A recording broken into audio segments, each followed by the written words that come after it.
Just like so many things in 2020, the holidays will look a lot different this year. Governor Jared Polis is encouraging Coloradans to keep their holiday gatherings small this year due to COVID. We know the holidays can already be a stressful time, and with the virus, many people may be feeling even more anxiety. That's why we've asked Dr. Anat Geva, a psychologist with HealthONE Behavioral Health and Wellness Center, to join us. And Dr. Geva, tell us a little bit more about the kind of stress and anxiety people may be struggling with right now. Hello, Mackenzie. Thank you for having me. Everything about this holiday season is going to look different, to be quite honest. The gatherings are going to be smaller. It's going to be contained to one family, one household. People are not going to be able to travel, and a lot of that is going to have ramifications, not only in terms of how many people are around the table, but how do we actually get through the holidays? Some people have experienced COVID firsthand, being sick, losing loved ones. There's financial losses. There's the change of our routines. There is kids being home from school. There is a complete upheaval of our life for the past year, and it continues coming. Numbers are at an all-time high, and so all these changes cause stress in us. What that's going to look like really is a big question, and is for every family to make a choice of how they get through it. Many people want to just put it behind them and try to go through the holidays the way they always have. And understandably so. We want something to hang on to. We want something to feel normal. But the reality is this is anything but normal. So maybe something that would be helpful for people is to acknowledge that, to realize it's not going to be the same. Yeah. We're not going to have the same people around our table. We're going to have, some of us are going to have a lot of sadness that we carry with us. So acknowledge that, touch upon it, but also make a decision that you will continue, and how will you continue. And some of what we talk about a lot is that balance between accepting, not drowning, not having a defeatist mindset, but also coming in prepared. What am I going to do this year to make it special, to elevate the moment, to maybe even take a break from COVID? How am I going to plan for the cooking, for the gifts? Some people aren't able to give the same kind of gifts or amount of gifts. How do we work around that? What do we do? And I really encourage people to have a plan going in, not in terms of logistics only, but also in terms of how am I going to connect with my family members? Am I going to do Zoom? Am I going to do another teleplatform? But also realize that everyone else is going to do that. So there's likely going to be some technical glitches. What are we going to do then? Are we going to get on the phones? What if that doesn't work?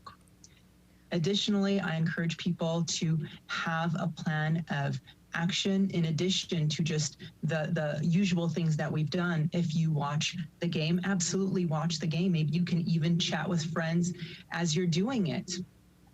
If you play a game, have a new game set up. So on the one hand, accept, and on the other, also make it special and be deliberate, because that's usually what sets the difference between kind of rolling with it and having to feel sometimes run over by life, and then taking the bull by its horn and feeling a lot more in control. Yeah, that's some great advice. Definitely be open to some changes this year. Tell us too, what are some tools that we can use to help better cope with the stress of both the holidays and coronavirus? A lot of the tools that we talk about are actually really easily learned. So people sometimes think that resilience and all the tool set that comes with it is something either inborn or not. And while there are some genetics, there's some predispositions, usually a lot of what it boils down to is practice. Practice, practice, practice. So one, be aware that they exist. Two, practice them. Some of the things we can do are the general behavioral health, tried and true. So eat healthy, minimize exposure to toxin, minimize substance use. If you can avoid it altogether, that's great. But sometimes clinking a glass on a holiday feels good. So don't skip it altogether, but maybe minimize, maybe reduce. Go out in the air, breathe fresh air, exercise, not just the day after, not just the walk after the big meal, but in the days and weeks leading up to it. Additional things we can do is learn to say no. And when we say no to one thing, we may feel horrible, but we say yes to everything else. So putting good boundaries, deciding, this year we're not going to talk about politics or religion or whatever it is that in your particular household is a stressor. Maybe you want to say, you know, we're not talking about it, but not on the day of the holiday, not in the day leading up to it. So being very mindful and crafting it.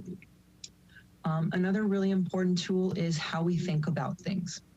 And we can sometimes think about the negative, and we think that it prepares us. And for some people, thinking about what's the worst that can be can really be helpful. But for a lot of us, it just creates a lot of anxiety, and it really doesn't change the future. So choosing what you want to focus your thinking on and your feeling on, and choose the option that makes you adapt better. And so I encourage having hope, knowing that things are temporary. They might be hard, they might be really hard. But how do we choose to focus on the positive that I can make out of it is really important. And maybe the last one that we don't talk about as much as the cognitive tool set, the behavioral tool set, is just the motivation. Remember that even though the holidays are a huge stressor, they're also a break. They're a break in what we do. They're a time to be with loved ones. They're a time that we can nurture ourselves. So take that time for yourselves and connect with why we're doing this in the first place. And certainly this year, you know, COVID will have effect on almost everyone in just different ways. So this is really great advice. Is there anything else that you want people to think about during these challenging times that we haven't touched on?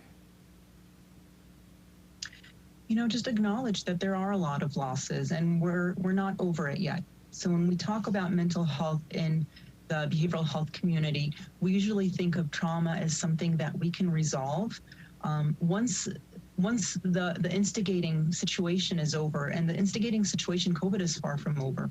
So giving ourselves grace, connecting with the people we love, connect. There is a tendency to want to withdraw, to want to isolate. I don't want to deal with it. I don't want to call and complain, but know that when you reach out, you might be making someone else's day. People who are isolated, people who sit home alone all the time and have nobody really to talk to with the radio on or the TV on. And when a real person says, hey, I care about you, I'm thinking about you, that can make a whole difference to them.